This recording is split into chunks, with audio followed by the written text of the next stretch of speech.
মেঘলা আষাঢ় মাস, মেঘাচ্ছন্ন আকাশ, চাঁদ দেখা গেলে হবে না তো, তারা দেখতে হবে। একটু দূরে একটা বড় উজ্জ্বল নক্ষত্র, হ্যাঁ সেই নক্ষত্রটা আমরা দেখতে পাচ্ছি না। এখন মনে মনে ভাবতে হবে যে যদি পরিষ্কার আকাশ থাকতো তাহলে কিন্তু সেই নক্ষত্র আমরা দেখতে পেতাম, হ্যাঁ কি না?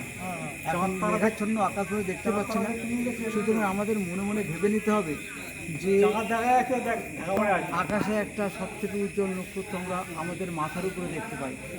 ওই আরে এখন দেখো বলতাম কিন্তু দেখা যাচ্ছে না, এখন কি মেঘাচ্ছন্ন আকাশ দেখতে হবে? দেখতে পাচ্ছে না। আমার বাবা শ্মশানে গিয়ে পুড়ে গেছে, এলেও দেখাতে পারবে না, আমি কি করে দেখবো বাবা? সুতরাং দেখা যাবে না, ভাবতে হবে যে এই সময় তোমার মাথার সমানে আকাশে নক্ষত্র দেখতে পাওয়া যায়, যাকে আমরা শুক্তরা বা সন্ধ্যাতারা বলি। ওটাই হচ্ছে অরুন্ধতী নক্ষত্র। অরুন্ধতী দর্শন আমরা কেন অরুন্ধতী আর বশিষ্ঠ ঋষির স্বামী স্ত্রীর সম্পর্ক ছিল। এটা সত্যযুগের কথা বলছি। সত্যযুগে যখন অরুন্ধতী মর্ত ছিলেন, তারা স্বামী স্ত্রী ছিলেন। তারা সত্যযুগের সৎ আচরণ, সৎ ক্রিয়াকর্ম করার ফলে তারা স্বর্গবাসী হয়েছেন মৃত্যুর পর। সেই জন্যেই অরুন্ধতী নক্ষত্রকে আকাশে তারার সিঙ্গেল ফুটে থাকতে দেখা যায়।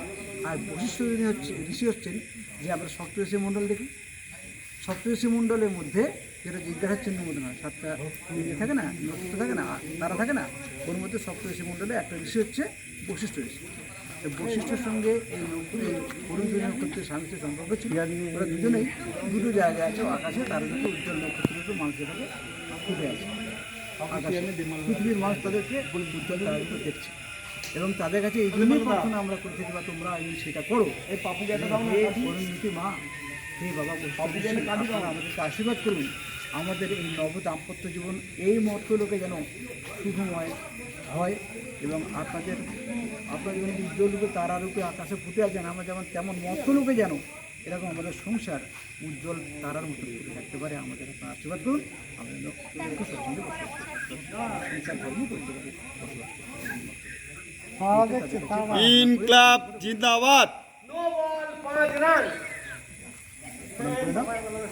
No ball 5 run.